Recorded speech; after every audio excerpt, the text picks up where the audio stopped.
You're back at the Fantasy Bar 6 of my favorite wide receiver best ball plays over on DraftKings, including a trio of wide receivers being drafted after a higher drafted teammate, my favorite value wide receiver, and what wide receiver I think can finish in the top 5 that only costs you a top 20 wide receiver pick. Who is it? Belly up to the Fantasy Bar and find out.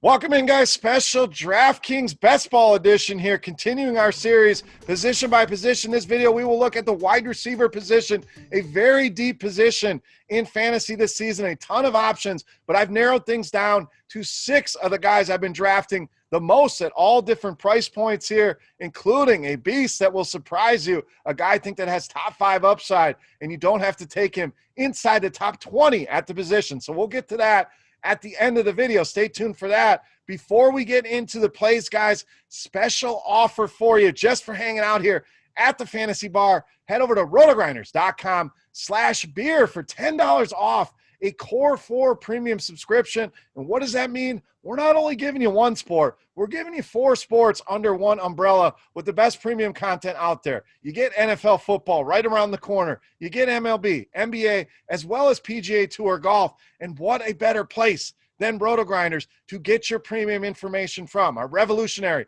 lineup HQ tool can build 1 to 150 lineups in a matter of seconds. You can adjust whatever projections you want. We have ownership projections, premium articles and videos, everything under one umbrella. RotoGrinders.com/beer to take advantage of that limited time offer and $10 off that subscription. Also, if you're on YouTube, guys, please do me a favor. Make sure you click that thumbs up button. Helps us out tremendously, and I greatly appreciate it. All right, let's talk some wide receivers here. Let's start in the 3rd round ADP area. We're going to go with Juju Smith-Schuster of the Steelers. Now, I've been gushing about the Pittsburgh Steelers all summer long. If you've caught any of my content here on RotoGrinders, you know this is a team I want to be heavily invested in across the board, and it starts with Juju Smith-Schuster here in the 3rd round, middle of the 3rd round. Let's go back to his last full season with Ben Roethlisberger. We're talking about 166 targets in that season. Well, Ben is back. I know Antonio Brown is out of the picture, who helped open things up for Juju, but going to go back into the slot here. And Deontay Johnson, a guy that is dangerous. They bring in Eric Ebron. They bring in Chase Claypool. James Conner is healthy. James Washington provides a deep threat. So there's a lot of different weapons here where the defense is not going to be able to focus on one guy. I think Juju's going to return to form here. And at a 3rd round ADP, we're talking about a guy that can be a top 3 wide receiver in this league. So if you go running back heavy in the first 2 rounds, which is my preferred strategy, doesn't always go that route. You have to adapt to the draft. So in a build like that, Juju makes a lot of sense as your foundation, your wide receiver 1 here.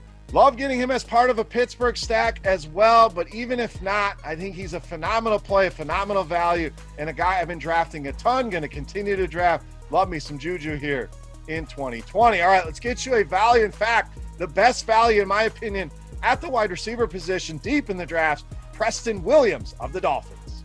So I absolutely love the price tag on Preston Williams. I think he's 2, 3, 4 rounds potentially too cheap here with a 12th round ADP. I see teammate Devontae Parker going in the 5th round. I don't hate Parker, but why not wait 7 rounds and grab Preston Williams here? Unless you're going to stack Miami and grab them both. But Preston Williams, a screaming value here. Before the injury, this guy was on pace for 120 targets. If you're going to give me 120 targets in the 12th round, I'm going to take that every day of the week. Looked like the better receiver a lot of weeks than did Devontae Parker. And let's not forget, it wasn't until Williams went down when Parker really went on his run there. So adding it all up, I really think this offense is going to be improved. The running back play will be much improved with Jordan Howard and Matt Breida. They have a weapon at tight end in Mike Gesicki. You could potentially see Tua here. But even if it's Ryan Fitzpatrick, we know he's a gunslinger as well. Preston Williams, yes, was undrafted out of Colorado State, but this is a guy that had 1st round pedigree, had some issues in college, so he's not coming out of nowhere. We saw the talent last season. He's healthy. He's tearing up camp here. Easily the best value on the board in this loaded 2020 wide receiver class. Preston Williams, make sure you go out of your way to get him in those lineups. You don't have to wait till the 12th round. I'm fine grabbing him anywhere in the 9th to 11th round and making sure you secure him, get him on your lineups, and he will vastly outproduce this wide receiver 60. It sounds crazy even saying that. He will outproduce that price tag with no issues. All right, let's get back to the mid-range here. Another guy, keep moving up my boards, Calvin Ridley of the Falcons.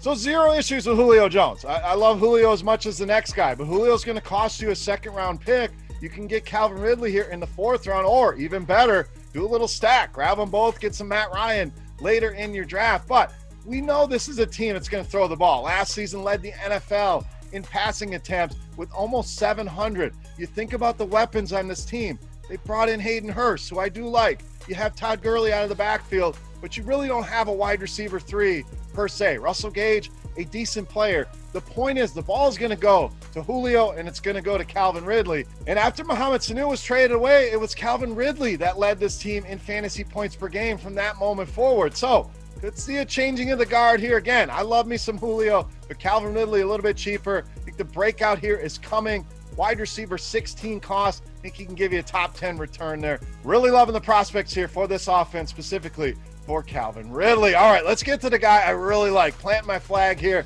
It's risky, no doubt, but I'm swinging for the fences with Will Fuller of the Texans. Now, this is another guy I've been talking about all summer long. Love me some Will Fuller. You're shooting for upside in these drafts, and that's exactly what you're doing with a guy like Will Fuller. DeAndre Hopkins heading out to the desert, 150 targets for Hopkins last season. Those have to go somewhere. You talk about rapport with your quarterback. Will Fuller has that with Deshaun Watson. Randall Cobb does not. Brandon Cooks does not. And in this limited preseason action, that is a big deal. Receiver switching teams takes them a long time to acclimate here. Watson is going to depend on Will Fuller. We know he's going to give you spike weeks. I know the other side of this argument is the injuries. I get it. Let's pretend Will Fuller plays 16 games and doesn't get hurt. Where are we drafting him? He's probably a 2nd, 3rd round pick. It's only costing you a 6th round pick for a guy that has the upside to be the wide receiver 1 this season. So some are going to be risk averse. Some are going to be scared of the injury history. That's fine. Me, I'm trying to win these damn contests, and a guy like Will Fuller can help me do that. And hopefully that's the case, because he's going to be on a ton of my best ball rosters. Already is. We're not done drafting. Going to grab even more shares here. But Will Fuller in the 6th round, absolute steal in my opinion. All right, let's get you another guy I think is going overlooked here, and that's Marvin Jones of the Lions. So this is one I compare him to a 3rd round ADP of Kenny Golladay, and I really scratch my head here. This one I don't understand. When you look at the per game numbers here, Jones played a few less games because of the injuries. Every single number across the board looks very similar to Kenny Golladay, whether it's target, yards per game, touchdowns per game. They all look around the same, and Golladay had that ungodly 18 yards per catch that is just unsustainable. So I think Marvin Jones going to be just as good as Kenny Golladay, and you're going to get him 4 rounds later. So why is he so cheap? Elevated age, unsexy name. You know, no one's excited about Marvin Jones. We're looking at some of those new targets, the Hollywood Browns of the world. So that helps slide Marvin Jones down the board to us. Take advantage of that value. And the Lions, a team I really want to stack, and it does not even have to include Kenny Golladay. Give me a Marvin Jones, TJ Hawkinson, Matthew Stafford stack, and I'm elated in these drafts. Never thought I would say that, especially as a Packer fan, but we put that aside. The Lions offense can be very good this season, but Marvin Jones, a guy that's a steal at wide receiver 35 with wide receiver 20 upside. Get some exposure here to the undervalued Marvin Jones. Oh.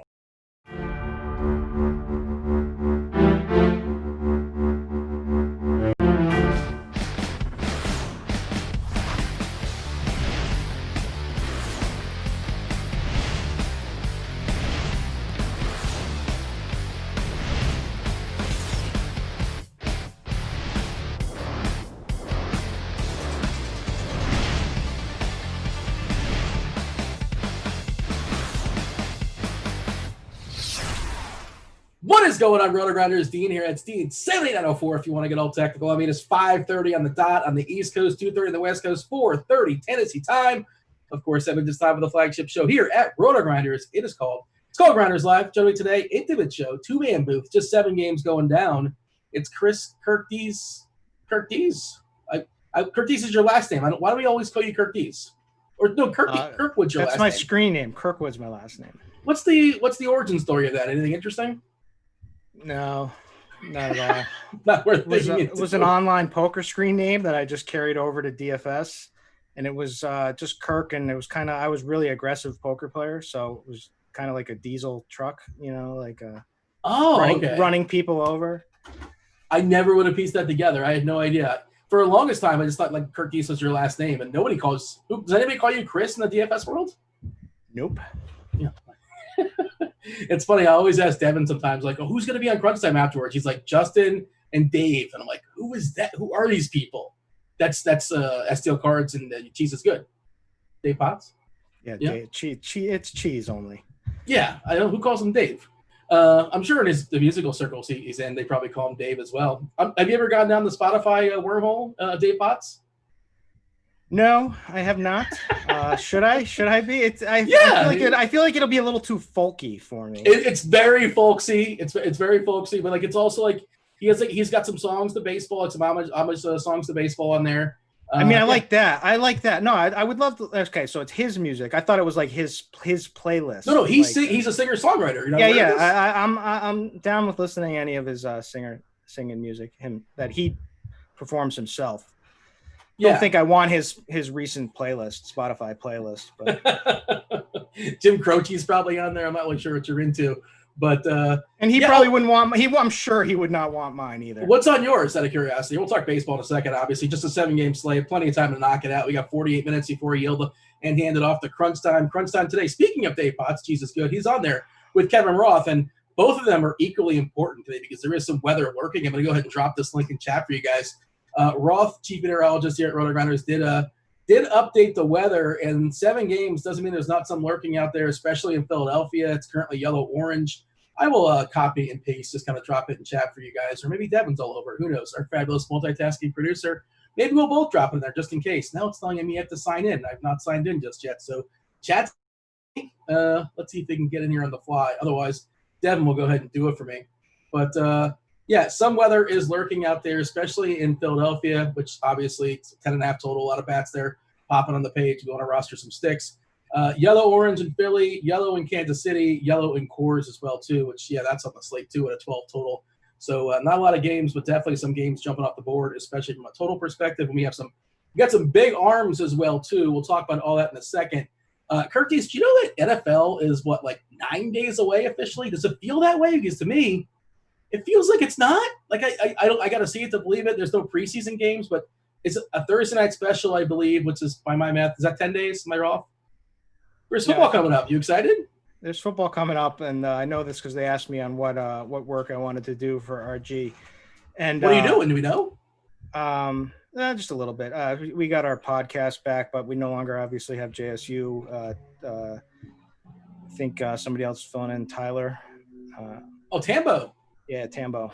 Shout out to Tambo, by the way. He took down a seat in the golf the other day. He crushes our golf content. When there was no sports going on. There was sports going on, but the sports that I'm not focused on. I was following golf, and Tambo and Noto and Justin, STL Cards, for crushing that amongst other people as well. And I think he's actually, this is a good segue because Wednesday, this is in 2 days, it's going to be Tambo and it's going to be, is it Tambo and Blender? No, wait, I might have the wrong names. No, it is Tambo and Blender. That's right. Okay. You got it right the first time.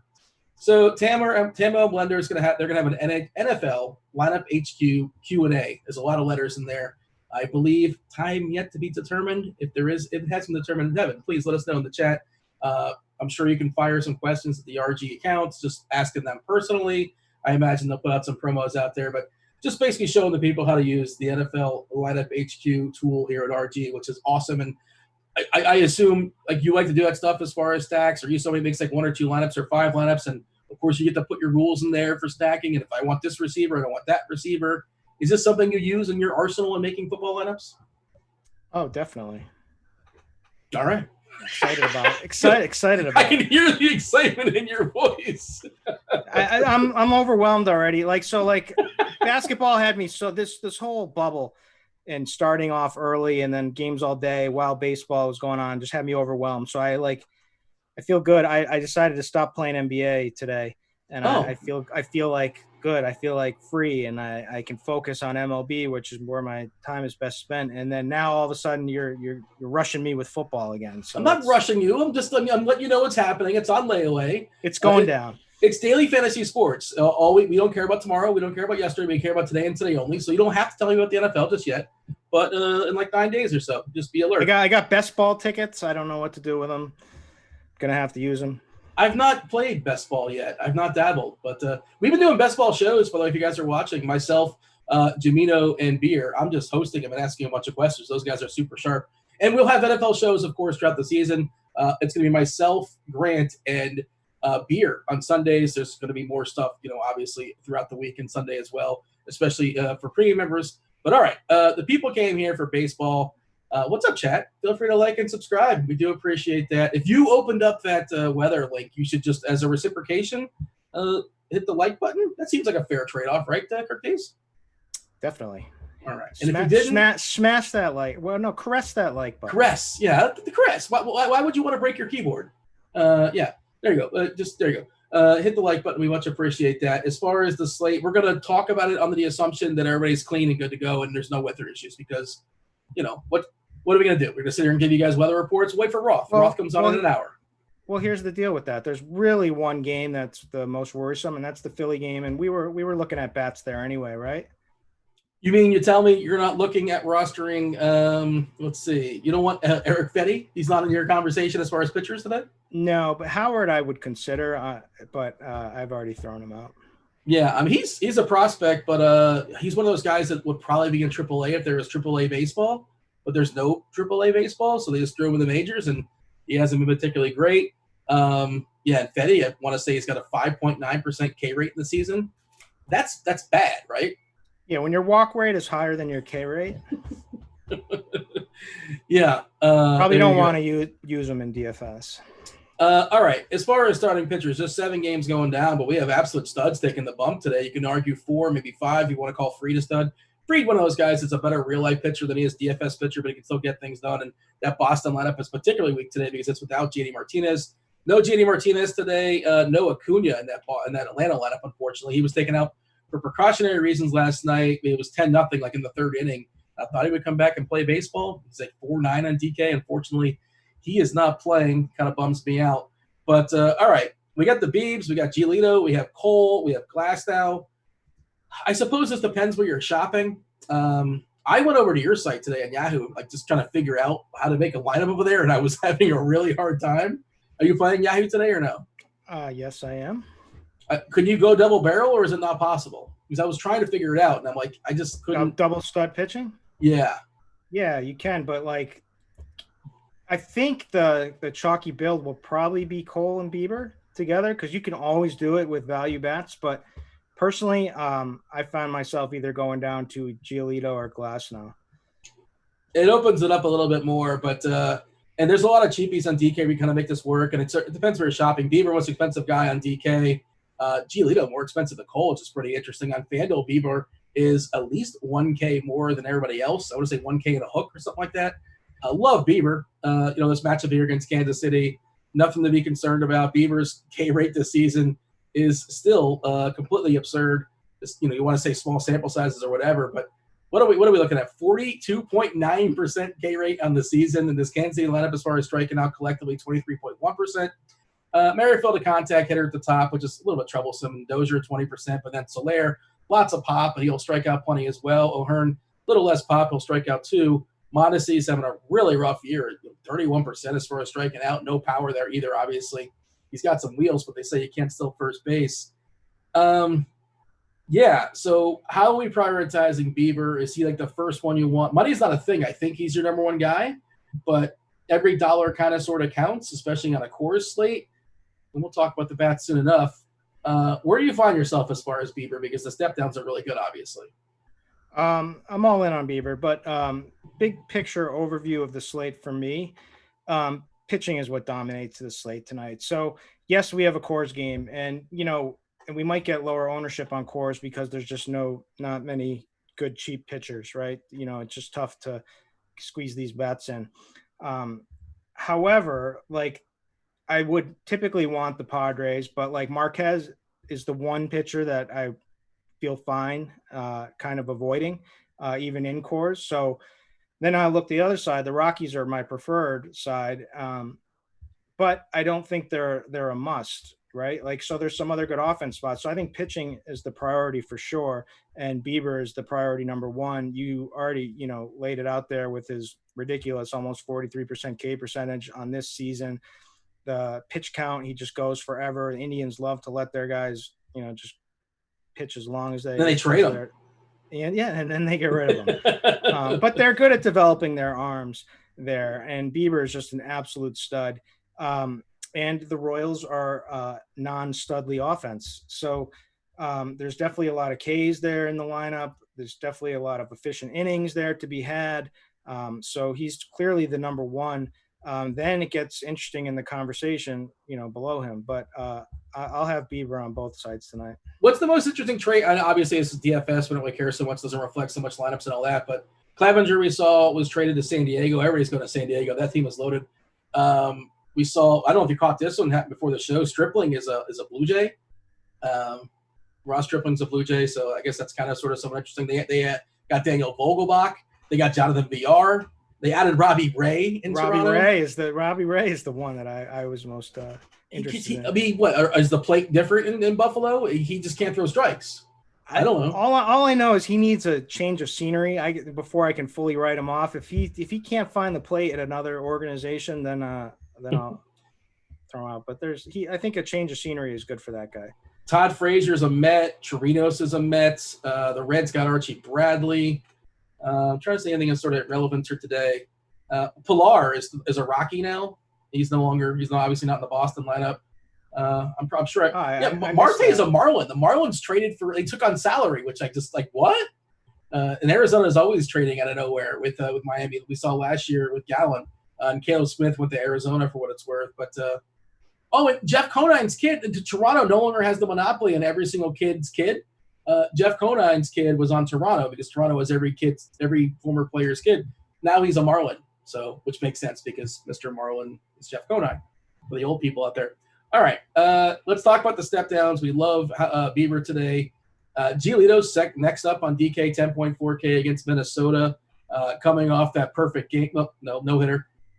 He had a lot of help from the umpire. I don't know if you watched that game, but he had a couple nice plays by his defense too. And it was funny because the catcher, I don't know if you watched that, but when the last out, first thing he did was turn around and thank the umpire. Kind of, it's like, you were a part of this too. And he was. He really did help a good bit. But Giolito's an absolute stud. I think it was his changeup that was absolutely nuts. Against Minnesota, there's some pop of those bats. So Giolito against anybody has plenty of upside. I think he kind of gets squeezed for me with Bieber and Cole, especially from a cash game perspective, for sure. For tournaments, he can be the best pitcher amongst these three. Even if we had Glasnow, best pitcher on the slate, I think that's the least likely scenario. What are you doing with Giolito? I like him. He's, it's hard not to after what he just did and the little run that he's on. Like you said, the matchup is tough with the Twins, but there's definitely strikeouts to be had. And they are actually have been struggling in recent games lately. So you're kind of catching them when they're not hot, as people like to say, if that's a real thing or not. But they do strike out. They're 12th in K percentage. So they're upper half in the league in K percentage. And Giolito's a guy that can just mow anyone down when he's on. He's got the full arsenal. He's got that really nasty changeup that he uses a ton. He's got some heat. He's got the slider. So he's got the repertoire. It's with him, it's all about command, right? It's whether he's using the locations in the zone and also not walking batters, which he tends to struggle with. So there's always that risk that he can have a bad start just from a command purposes, and if his stuff just isn't working. But and then also the Twins will amplify that risk a little bit because they've got a lot of hitters that could definitely cause some problems for him. But I think if he's on, there's still strikeouts and he can mow anyone down. And so on a site like Yahoo, I think he's definitely in play because he's cheaper. Yeah. I think it's tough to get to him on DraftKings, tough to prioritize him, but I think that makes him good for GPPs. I think he's definitely going to get the lowest of the ownership when you're talking about Cole, Bieber, and Glasnow in comparison. I think he's going to be the odd man out there. So for ownership purposes, I think you can definitely go to him. You know what? Let's go ahead and take a look at the lineup HQ here, DK specific, and let's check out the ownership because I agree with you. I figure that's where it's going to land. And, of course, we're still an hour and 20 minutes or so before first pitch. So, ownership is fluid. Things can change. But yeah, we're seeing the Beebs, popping at 52%. No surprise there. Cole at 37% versus Tampa Bay lineup. That's a little bit watered down. And then we have Glasnow at 35 and Rich Hill, which we'll talk about. I am not playing Dick Mountain. That's not happening. Then Keller, then Williams. I'm scrolling. And Giolito at 9%. That's a true number, like more or less. If it's like 9 to like 13%, there's plenty of upside. And, we talk about Minnesota being this team with great boppers. And sure, there is some great boppers in that team with, plenty of power as far as Cruz, as far as Kepler, Rosario, Sano as well. But they do offer you some Ks on the back end. Like the back four is pretty rough. It's pretty weak. They really missed Donaldson from that lineup.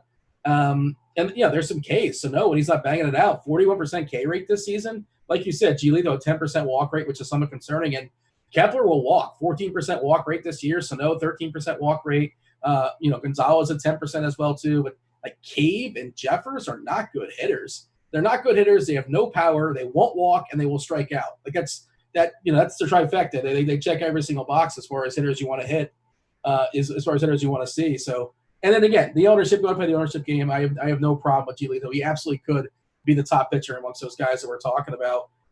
So let's talk about Garrett Cole. No Austin Meadows in that Tampa Bay lineup, so it definitely takes a hit to some degree. His K rate is down this year, but it's still really good. Where are you at as far as Garrett Cole? I like Garrett Cole. I just want to add one thing onto your point about the Minnesota lineup, right?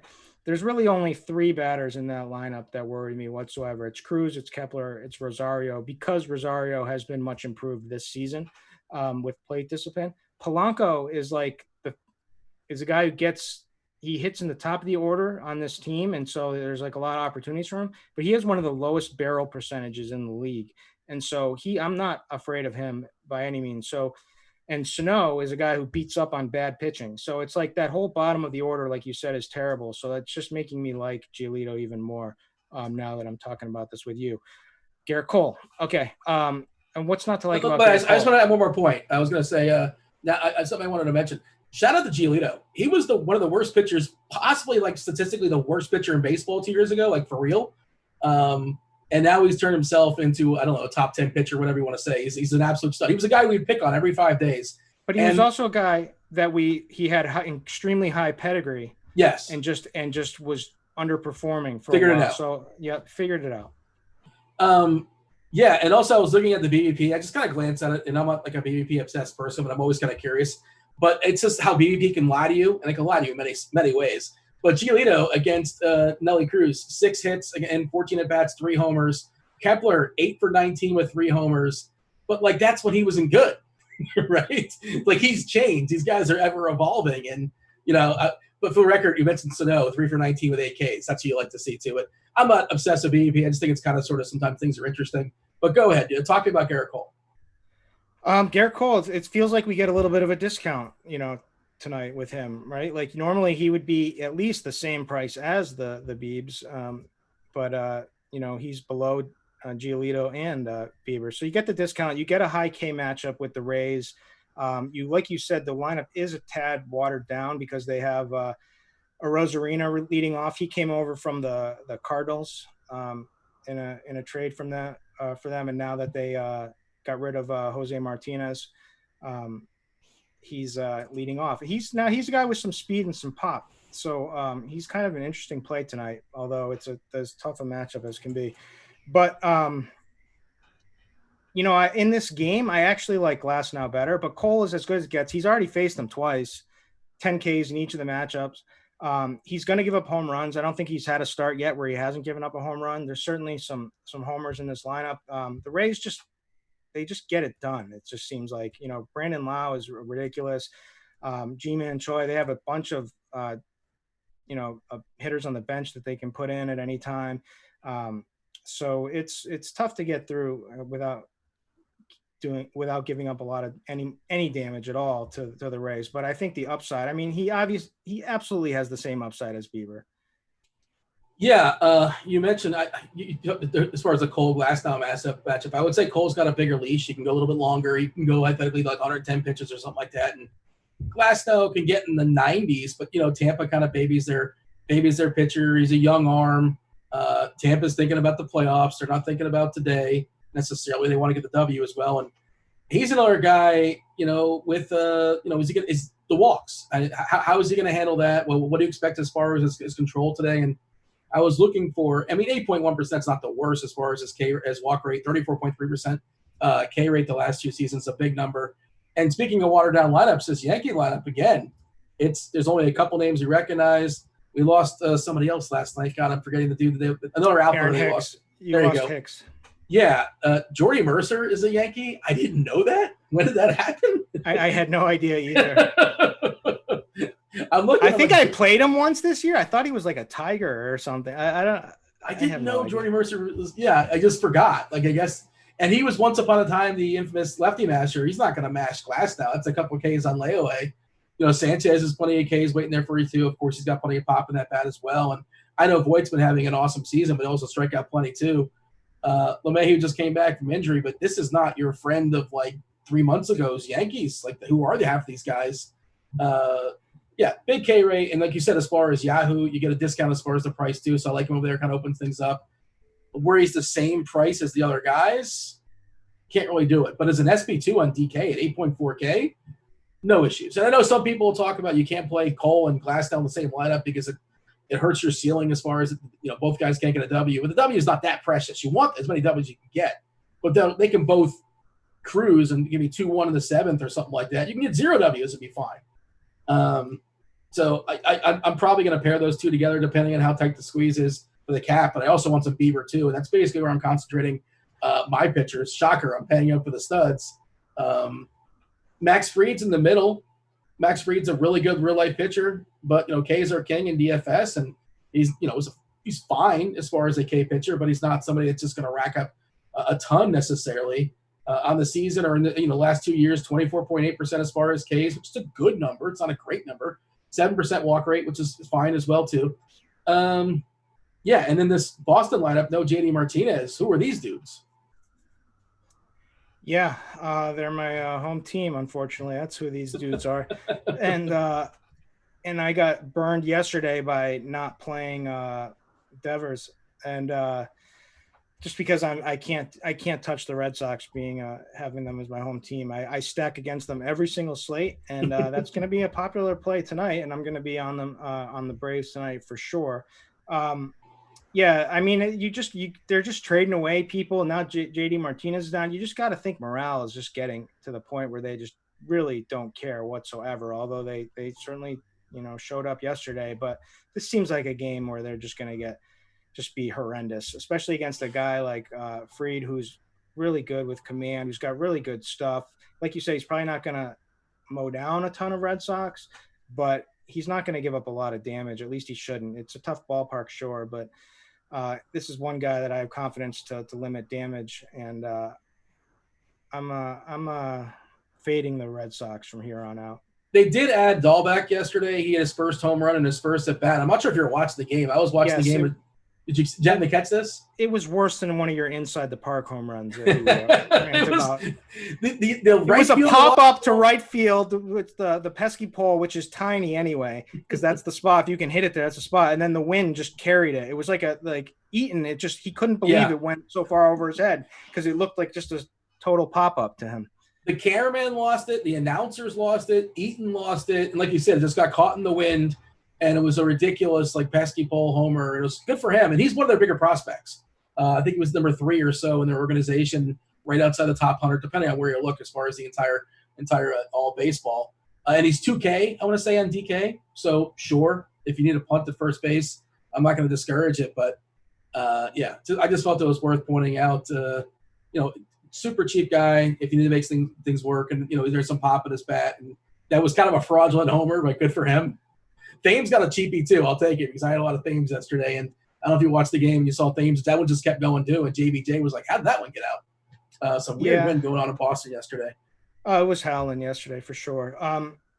But that's what this slate comes down to me. It comes down to we're going to jam in these high-priced pitchers and we got to find the bats. We don't necessarily need to do full stacks on this slate. It's going to be about picking out, getting the home runs because there's a lot of value bats, right? Maybe they're not the most talented bats, but you got guys like Jay Bruce, 2.8. You got home run upside. You got Dahlbeck, like you said, who's a potential home run, although it's for doesn't give up many home runs. Just all like the Brewers are really cheap. The Braves are extremely cheap. That's really where the cheap home runs are going to come from, I think. So what about the cheap arms? You mentioned Marquez. You don't really want to pick on him. I think he's rosterable, but I don't know how necessary. And Marquez is $600 less than Glasnow. Like, how do you justify that? Of course, he can outscore Glasnow, and that's sort of the same argument I make about Rich Hill. And like, I've seen Rich Hill popping in some optimals, and I'm like, I can't do that. The White Sox in all of baseball are the best team against lefties by a good margin when it comes to pretty much any single stat. ISO, which is power, WRC plus. Anything I was looking at as far as the White Sox versus lefties, I know it's a small sample size as far as the season, but you look at that lineup, it's like, well, yeah, that makes sense. It's a bunch of boppers that hit from the right-hand side. And, Rich Hill is a man. He's a man. He's 40 years old. He's probably a man that shouldn't be throwing baseballs professionally anymore. We'll see. He's been fine, I suppose. He's not going to go deep, obviously, because, again, he's 40 and maybe he'll throw 85 pitches and be okay. I just don't see it. Like, I see people talking about Rich Hill, and, like, I'm not having it. I'm on the White Sox side. And, like, on a 7-game slate, the White Sox absolutely crush lefties. And I know their bullpen's good, Minnesota. In theory, if you get the Rich Hill, you're going to get the weaker arms in the pen later on in the game. You're not going to get the absolute studs. What's your take here? Because I'm not on board with Rich Hill. I don't know if you can tell. Yeah, I'm not either. This is just not a team you want to pick on with left-handed pitching. Rich Hill did look decent. He, in his return in his last start, had a 26% K rate against the Indians, which is good. But like you said, the White Sox are first in WOBA against left-handed pitching. They just have a bunch of guys who can hit the home run ball. And this guy is old as can be. And so I'm going to stay away too. I mean, I get it as an SP. What is the upside for Rich Hill? Like, give me the best case scenario. If he turns it on, I mean, it could be, and he gets these guys missing, then he's got a 20 to 25 DK point upside in him for sure. All right. Is it likely to happen? Probably not, so I think you can do it, like, especially if you need to fit in Bass, you can pair him with someone like Glasnow. I have another guy that I have, I have a little interest in, and we'll get to, but you're okay. Well, who is it? Brad Keller. Here's my take. So this is the Brad Keller. Everyone, he's been extremely lucky this year. He is a ground baller, so everyone gives him credit for that. He's a ground baller, right? But he doesn't have much K upside, right? Like, that's kind of what everyone thinks about Brad Keller. To me, Brad Keller is a guy who just hasn't figured everything out yet. He's flirted around with throwing heat, which he's, last season he was throwing 95 on the regular. This season he's down to like 93. And that's a concern, but he's added a new pitch now, which is a curve, which people were thinking it was his slider because they weren't sure how to grade it, but it's a curveball that he's been working on, and he was tremendous with it 2 starts ago. Now, that pitch was not good for him in his last start whatsoever, and he had a really rough start. But so, like, I start to see the things in his arsenal, right? Like, if this pitch comes back and it becomes a really strong pitch for him, and then he also starts ramping up his heat a little bit, like back to 95, it's a big ask, right? Like, all of these things are, I'm like optimistic in the future, and maybe tonight is just a little bit too soon to be thinking these things. But I think this guy really does have some talent, and yes, he's been running pretty well by, without I don't think he hasn't allowed a home run this season. No home runs this year. Yeah. And sure, I mean, that's fluky, but I do believe in him from like the ground ball side. I do think he has more hidden K upside than people realize. I just think he hasn't put it all together yet, and I think maybe that could happen tonight. I don't know. This season, 21.6 as far as the K percent, which is a jump from last year. 12.5% walk rate, which is concerning. Not a big ground ball guy either. If you want to play the demoralized route, like, they just traded Clevenger there. Cleveland, is Lindor, they have him for one more year? Like, he's supposedly out the door at some point too. Maybe it's next season they have him. I don't really know, but yeah, and this Cleveland lineup's not very good outside of like Ramirez and Lindor, and Santana's fine, and Reyes has plenty of power, but he can strike out. But like the back end of the Shields and Perez and Freeman is pretty terrible. I don't know. Cesar Hernandez is your run-of-the-mill, like, old school leadoff hitter, I suppose. Not a lot of power, but whatever. He's a decent stick, and he can walk for you. Yeah, There's not much else to say as far as the rest of these pitchers. I thought you were going to say Trevor Williams just because Milwaukee's terrible, but I understand why one would do it, but I don't want to do it. Yeah. Yeah, no. I mean, I would rather pitch Marquez at Coors, even though we don't have to go there, than pitch Trevor Williams. Give me a summary as far as the arms because we got to move on the bats. I mean, the summary is jamming two of these high guys. If you really end up liking some of your cheaper bats, then Cole, Bieber. I think Glasnow is completely fine. I think if you want a lower owned guy that has just as much upside, it's Giolito. That's really my pool tonight. I wouldn't mind taking a flyer on Brad Keller, like I said, but like, I get it if you don't want to. No, you don't have to listen to me on this one whatsoever. It's probably going to blow up on you. But and then Herman Marquez would be the last guy. I was semi-interested as kind of just being optimistic that maybe Spencer Howard puts things together tonight. But with the weather concerns there, I have to be out on him.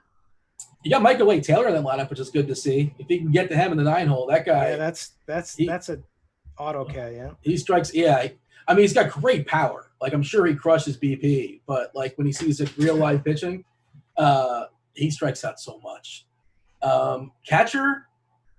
I mean Christian Vasquez is batting second, but that probably speaks more to how terrible that Boston lineup is as to like Vasquez's talent. But sure, he's fine. I don't want to pay 4-2. If I'm going to spend money on catcher, I'm probably going to spend it on Real Muto, who's legit, and Fetty's terrible. As far as, we live in the world with salary cap, let's get some savings. I think the game you're looking at is probably the Pittsburgh-Milwaukee game with Stallings at 2.7 and Navarez at 2.8.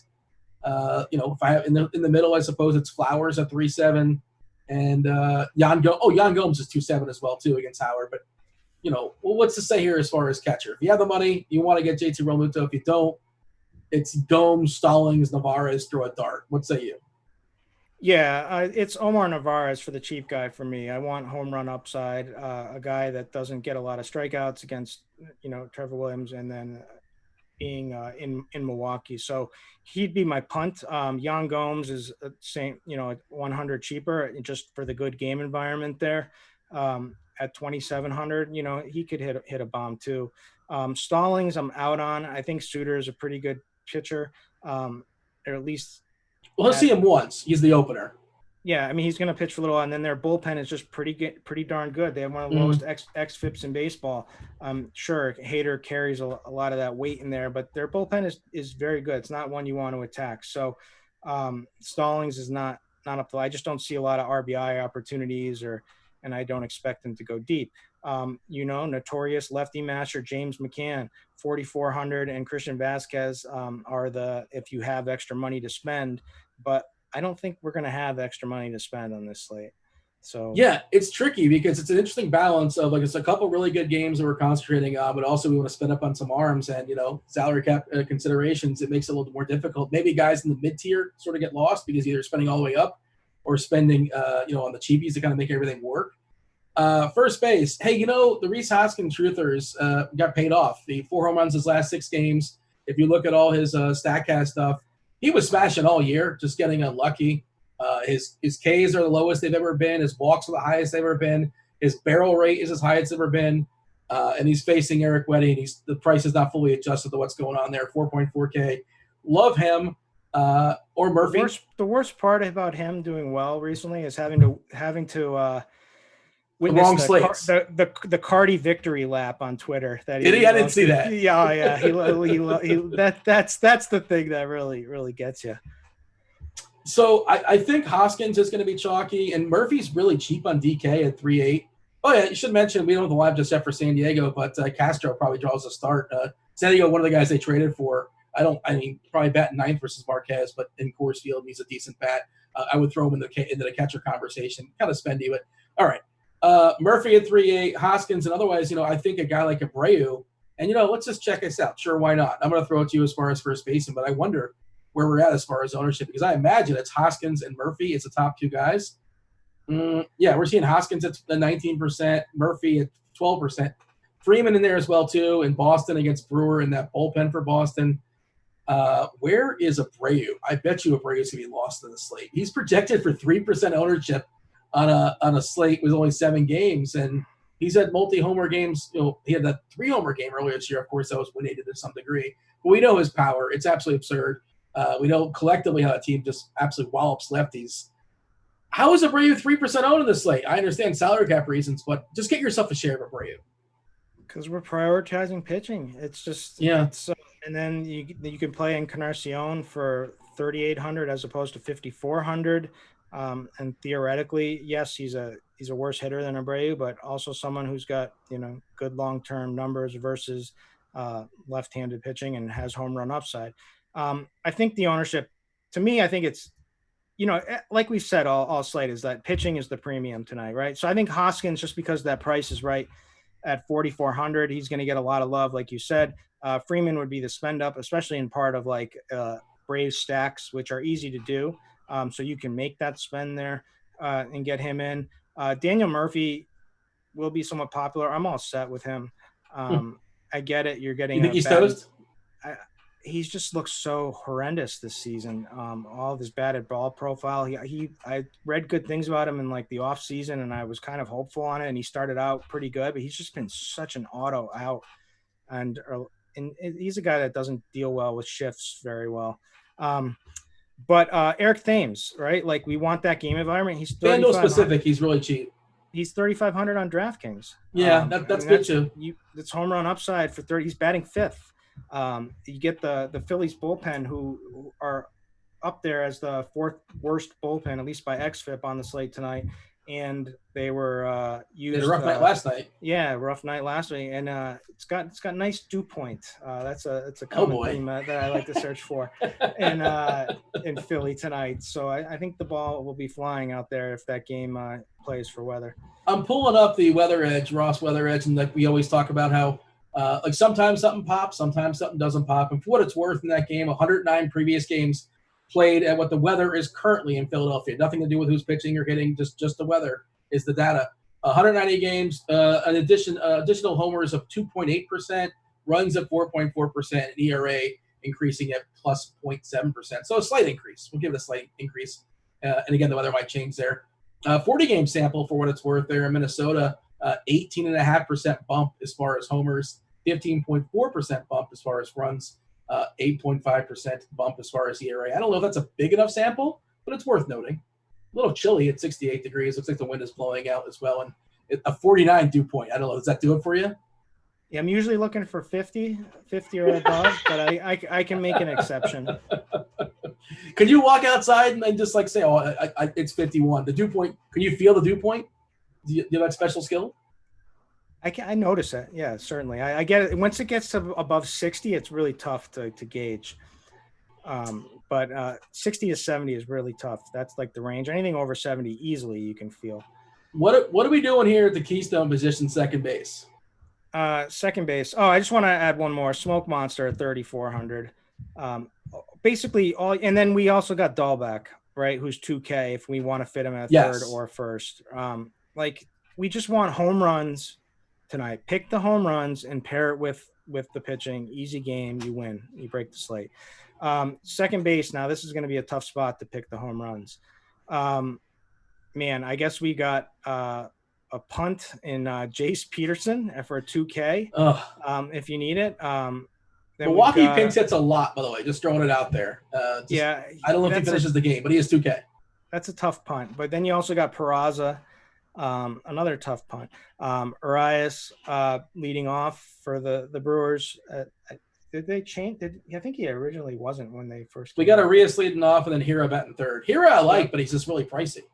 Yeah, so Urias would be the guy just because save the money. Camargo is fine for me. He's a guy that's been heating up lately. At least has some home run pop in him. Batting 7th in the good game environment. He's a FanDuel special too. He's like 2-1 or 2-2. Yeah, he's 3.1 on DK. I think he's like $9 on Yahoo. No problem using him. Ryan McMahon would be the guy if I can get up to. Probably the most likeliest for a home run, but it's kind of all. I mean, I don't really care. It's whatever I can fit at second, to be honest with you. I would say the guy most likely to hit a home run is the guy that I'm not rostering most likely because it's Brandon Lau. And and I don't think anybody's going to play him. If you want to call it a leverage play, by all means. But we know he's got plenty of pop in his bat. And we know that poll there, you talk about the pesky poll in Boston, the right field line there for New York, you can get some cheap homers as well too. And Cole, he strikes out the world, but when he gives up hard hits, the ball's actually hit, and he gives up homers too. And the guy most likely to homer for Tampa is Lau. So, yeah, I think he's super interesting. He's 5.5K. Like, how do you justify that price outside of like playing, the ownership leverage game? But for sure, he can bang one out. Let's talk about the hot corner, third base. What do you have for me? Austin Riley is probably going to be extremely chalky, but he, especially after everybody got to watch him go extremely deep against the Philly bullpen, which is a bullpen we'd like to pick on again tonight. But he's batting fifth. He's 3,200 on DK. He's cheap pretty much on all sites. I'm assuming on FanDuel, correct? Yeah, I want to say it's like 2.3 or 2.4 where he's 3 and he's 3.1 on 3.2 on DK, and I think he's like 10 or so on Yahoo. Is that about right? Yeah, he might be priced up there because they recency bias for their pricing. He might be like $13 or something. Yeah, which is still fine. Yeah. But anyway, you want home run upside. He's a guy cheap. He fills out the lineups. I mean, Arenado is the number one play if you can get to him at 5,600. I don't know if I can. I mean, Machado would be another one too. Jose Ramirez is going to get completely lost in the shuffle tonight because of pricing. But he's a guy with monster upside. So jack in the bag upside every game. Yeah, for sure. Every game. Dahlbach is the cheap 2K punt. If you need to use him at third or first. Alec Bohm, batting eighth, not ideal, but great game environment. Has been hitting the ball well. It does have pedigree, good prospect. So I think you can go there. I think that, and then that's about it. Somebody in chat or Devin, somebody, let us know what's going on with the Bucks. Isn't that game starting like in 18 minutes? Do we know the whereabouts of Eric Bledsoe? Is he playing this evening? I know you don't care, but I'm sure some people in chat are concerned. Why do we not know if Bledsoe's playing or not? Or maybe it's the news is broken. I'm just not on Twitter, but that'd be great to know. All right. We'll be scrambling after the show and trying to figure out our basketball lineups. That's just that's a me problem, though. Probably realistic as well, too. We will not be. Yeah, you're smart. I'm playing two different sports. I'm multitasking. Let's jump back to shortstop. What do you have for me? Shortstop. So Tatis or Story. I prefer Story just because I like the Rocky side better. The game. Didi is like the mid-range guy that I would love to get to if I can. Just home run upside, great ballpark for his power. Went yard last night. You get both bullpens are ones that in that game. Both sides are ones you want to pick on. So like Didi a lot. Trey Turner is he's going to get lost in the shuffle because if you're going to spend $5,500, you're probably going to just be able to go up for $5,800 to Trevor Story. But Lindor is another guy who's going to get lost. So I think there's a lot of opportunity cost here at this position. The guy no one is going to play certified. I'm going to certify him a lefty masher. Tim Anderson, 5,700. This season, he's at least for this year, he has been. Yes. Xander. I mean, there's a lot of pop here in this. This is a position you want to get right. And Dansby Swanson leading off 4,700. So there's no shortage of options. I'm trying to look for. I'm not playing Jordy Mercer at 2,900. No, I'm not either. Not happening. I'm not playing. I mean, man, have you seen a worse hitter this season than Adalberto Mondesi? Yeah, he looks caught lost a glimpse up of there. this guy. His swing is so bad. It's so pathetic, and his plate discipline is just awful. Season-long baseball, fantasy is a thing, and I know he was a popular guy in that because they were banking on a stolen bases, but you got to get on base, man. I mean, he was awesome. He put it together last season, and that this season just looks horrendous. That's it. Yeah, Swanson, he's a kind of a late bloomer. Once a big time prospect, and he's starting to bring it together, and leading off on the road in Fenway against Brewer in that bullpen. 5 ABs, assuming things go fairly well or on layaway. So I like him a good bit, but I think we both seem to have the same strategy of hopefully Coors doesn't go completely nuts. I might make a head stack just in case if Coors goes nuts, but where I'm at right now is I'm prioritizing arms over Coors, and hopefully it doesn't bite me.